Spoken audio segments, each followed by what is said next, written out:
이 나이에 소비를 줄이는 게 맞을까요? 아니면 마음 놓고 써도 될 때일까요? 아끼다 보면 불안해지고 쓰다 보면 더 불안해지는 나이입니다. 이 기준이 없으면 매달 흔들립니다. 작년에 만난 김 여사님 이야기로 오늘 이야기를 시작해 보겠습니다. 김 여사님은 올해 70이 되셨습니다. 남편분과 함께 살고 계시고 국민연금과 기초연금을 받으십니다. 자녀분들도 각자 자리 잡고 잘 살고 있습니다. 겉으로 보면 큰 걱정 없어 보이는 노후입니다. 하지만 김 여사님은 매달 같은 고민을 하셨습니다. 이 나이에 계속 아끼기만 하는 게 맞을까? 아니면 이제는 좀 써야 할까? 평생을 아끼며 살아왔습니다. 외식도 줄였고, 여행도 미뤘고, 사고 싶은 것도 항상 다음으로 넘겼습니다. 그런데 작년에 친구분이 이렇게 말씀하셨답니다. 이 나이에 그렇게 아껴서 뭐해? 지금 안 쓰면 언제 쓸 건데? 그 말이 김 여사님 마음에 계속 남았습니다. 집에 돌아와 가계부를 펼쳐놓고 한참을 들여다보셨다고 합니다. 통장에 돈은 있는데 마음은 이상하게 조급해졌습니다. 맞아. 나 언제 이렇게 써보나. 그날 이후 김 여사님은 조금씩 쓰기 시작하셨습니다. 여행도 가고 평소보다 외식도 자주 하고 손주들 용돈도 조금 더 넉넉하게 주셨습니다. 처음 몇 달은 기분이 좋았다고 하셨습니다. 이제야 좀 사는 것 같더라.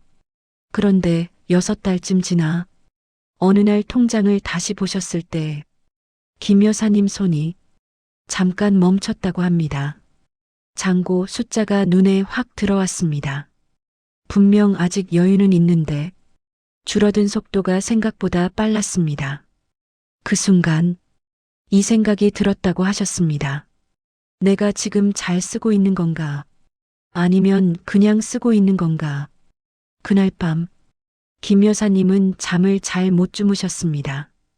여러분도 이런 적 있으시죠? 아끼면 괜히 인생을 못 사는 것 같고 쓰면 앞날이 불안해집니다. 그래서 오늘 이 질문을 정확하게 정리해 보려 합니다. 이 나이에 소비를 줄이는 게 맞을까요? 아니면 써야 할 때일까요?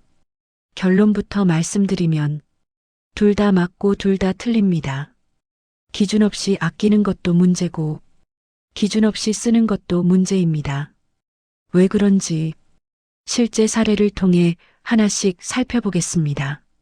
첫째, 무조건 아끼기만 하면 정작 쓸 때가 왔을 때 쓸 수 없게 됩니다. 먼저 무조건 아끼기만 했던 60대 남성분 이야기입니다. 이분은 평생 절약이 몸에 밴 분이셨습니다. 외식 거의 안 하시고 여행도 안 가시고 취미 생활도 늘 나중으로 미뤘습니다. 지금은 아낄 때지. 이 말을 10년 넘게 스스로에게 하셨습니다. 그렇게 60대를 지나 70대 초반이 되셨을 때 무릎이 안 좋아지고 허리가 불편해지고 체력이 눈에 띄게 떨어졌습니다. 친구들이 여행 가자고 해도 몸이 안 따라줬습니다. 예전 같으면 하루 종일 걸어 다녔을 길이 이제는 잠깐 외출도 버거웠습니다. 그분이 이렇게 말씀하셨습니다. 돈은 모아뒀는데 이제 쓸 힘이 없더라. 이 말이 참 무겁습니다. 아끼는 게 잘못은 아닙니다. 하지만 지금 할 수 있는 것을 나중으로만 미루다 보면 영영 못하게 됩니다. 60대 초반과 70대 후반은 전혀 다릅니다. 지금의 체력과 미래의 체력을 같이 놓고 판단하면 안 됩니다. 여기서 중요한 점이 있습니다. 쓸 수 있을 때 안 쓰면 나중에는 쓰고 싶어도 못 씁니다. 이게 첫 번째 기준입니다.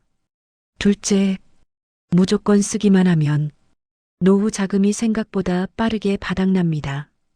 그렇다면 반대로 무조건 쓰기만 하면 괜찮을까요? 작년에 만난 70대 부부 이야기입니다. 이분들은 은퇴 후 이렇게 생각하셨습니다. 이제 우리 인생 좀 살자. 그래서 쓰기 시작하셨습니다. 외식도 잦아지고 여행도 늘고 손주들 지원도 자연스럽게 커졌습니다. 한 달 지출이 눈에 띄게 늘어났지만 처음에는 대수롭지 않게 넘기셨습니다.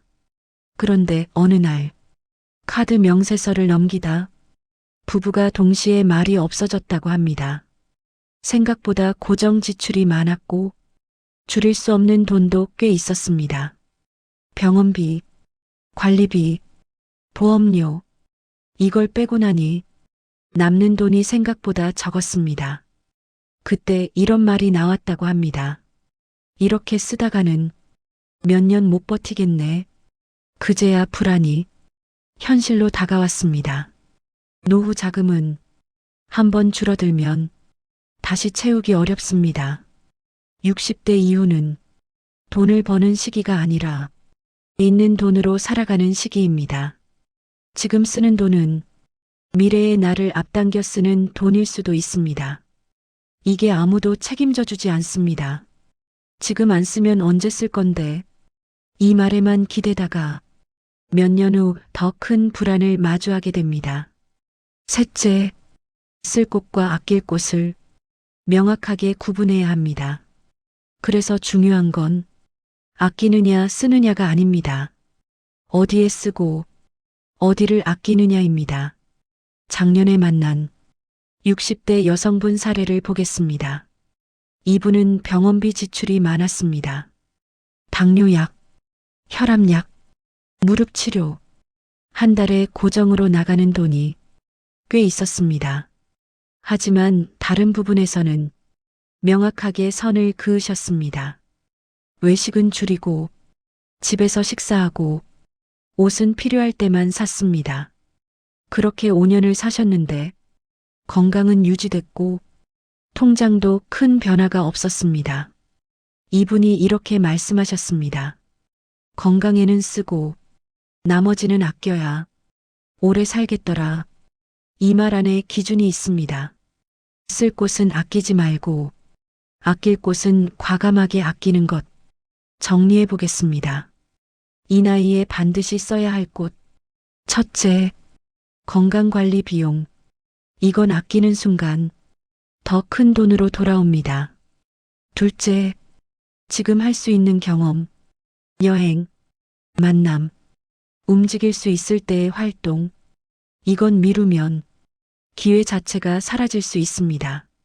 반대로 아껴야 할 곳, 체면 때문에 하는 소비, 습관적인 충동 소비, 자녀에 대한 과도한 지원, 이걸 구분 못하면 돈도 줄고 마음도 흔들립니다.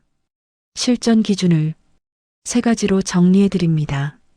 첫째, 한 달 생활비의 3배를 넘는 지출은 반드시 하루 이상 고민하기. 둘째, 건강 관련 지출은 망설이지 말기. 셋째, 감정 소비는 한 달에 한 번만 허용하기. 이 기준이 없으면 이 나이의 선택 하나가 몇 년을 흔듭니다.